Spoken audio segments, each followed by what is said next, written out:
Hey folks, today I was going to just kind of show you how I personally make vermicompost tea, and I make it various ways. So when you do your research, you'll find out that there's literally thousands of different tea maker recipes around, and best thing I would suggest you do is do your own research and make the tea that personally suits you, and that'll make you your happiest, and it'll make your plants the happiest. But I'm making basically what you call 10 gallons, and it won't actually be 10 gallons, but you know, and I leave a little room in the buckets, because when you put the vermicompost in there, it's going to raise it up a little more. And first I'm going to show you is that I basically have a pump here, and you can even, this one's got a knob on top. You can adjust it. I bought this one at PetSmart, but you can find them different places.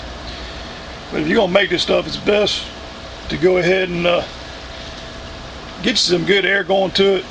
If you're only going to make it one time, you know, but make it all the time, get you some good air pumps, or at least where you can put some air to it. I even got a spare just in case I decide it needs more air. So, but anyway, I'm going to show you the two style air stones I'm using in this batch.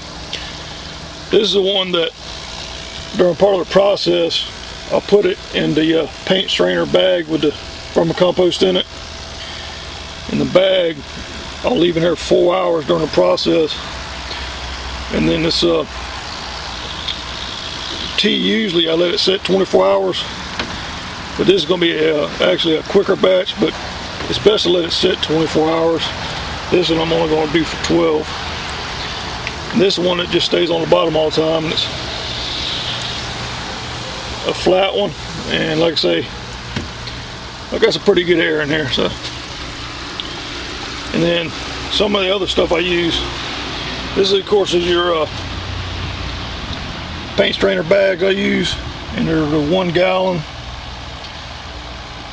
Depending, you can get bigger ones than this.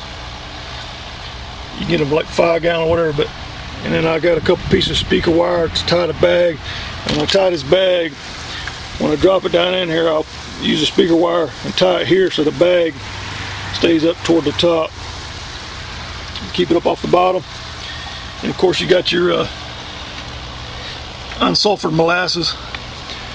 People use honey. Some people don't use anything. It just, like I say, it's you as a person, whatever you personally want to use. Find your own recipes. And this is a kelp extract, and even I'll show you the price on some of the stuff. It's kind of expensive, but you follow the directions, it'll last you a while. But if you buy, like, if you've been buying fertilizer for your plants all these years, synthetics, the price of this stuff is basically going to last you a long time for what one batch of fertilizer used to run you. Depending on how much you use, that is. But this bottle here is 16 ounces, and it was $9.99 at the place I buy it. And you can use this however you like. Like I say, just follow your little recipes. And this one over here, this is different than fish emulsions. This is hydrolyzed, and it's done in a different process than fish emulsions, a total different process. But this is basically all the parts of the fish after they, say like we're at a fish market and we're filleted. This is everything else, and this stuff does stink. So what I recommend doing with this is because of cleaning the bio slime in a lot of these buckets every time I use them, this stuff will leave an oily coating on it. So what I do when I make my tea, when I put it in another bucket, that's when I mix this with it to use on the plants. And when you use this stuff here, you're not going to be using it in a sprayer. This is where you just bottom feeding your plants. You're just going to pour around the base of them. But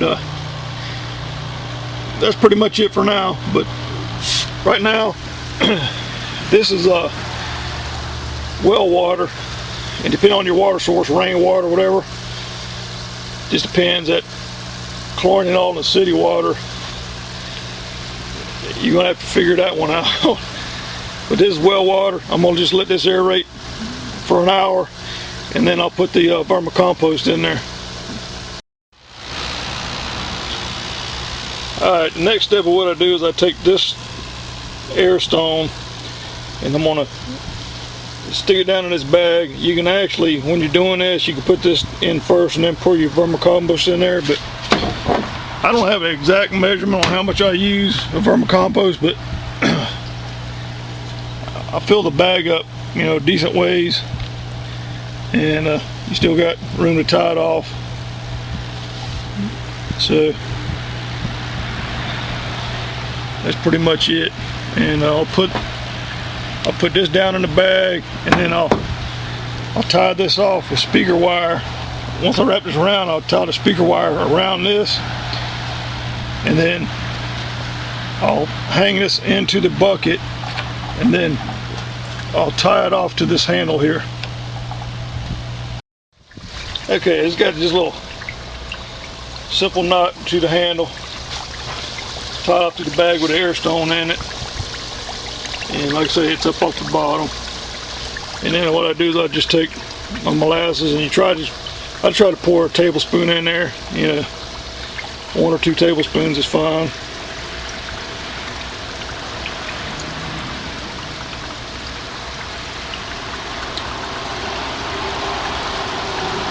And then once I do that, I'm gonna let it sit like this for 4 hours.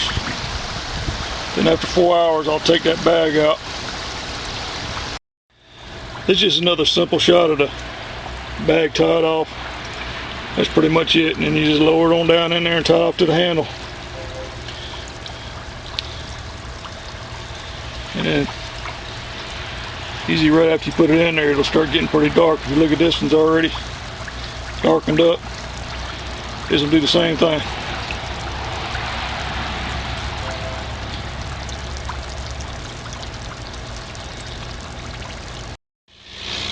Okay, after the 4 hours, what I'll do is I'll pull this bag out, and of course I can't do it one-handed, but I gotta untie this. But I'm gonna squeeze all this excess water out, pull this air stone out, then the air stone I just drop right back in the bucket along with the other air stone that's already in there. And I'll actually take this finished product, and I'll feed this vermicompost back to my worms. They love this stuff. This is a one of the 2 bags. I just squeezed it out. If you look at it, it looks almost just like when it went in. And like I say, worms love this stuff. So I'm gonna put it back in a worm bin and let them go to town on it. Now what I would do is I'd let it finish out its cycle, and like I say, in a perfect world, you would let this go for 24 hours. Like I say, this is a quicker batch. This is only going 12. It's for some of my wife's plants. But if you can look over here, you'll see, well, there's a little bit of the what I call the bio slime. But anyway, if you let it go 24 hours, you usually have a nice little foam head on it. It'll vary, just depends, because even though 2 batches of your own tea will always be the same, sometimes you just wind up with more microbes than other times. And like I say, just do your homework and make the best batch you can personally. Okay, that's pretty much it. Like I say, this is only the 12-hour version. You already see how it gets the bio slime and all in there. And even if you look at this air stone over here, It already was growing on there too. They multiply pretty good. And the last step I'm doing is I take some of this kelp extract. I leave the air on. I just pour me some in there. And the air bubbles will stir it. And as soon as I take it off the air, I'm going to use it right then. Hey, I mean, as soon as you cut the air off, make sure you use this stuff. Don't leave it sitting without air, because microbes will start dying off. But anyway, hopefully this will help you out. And that's it for now.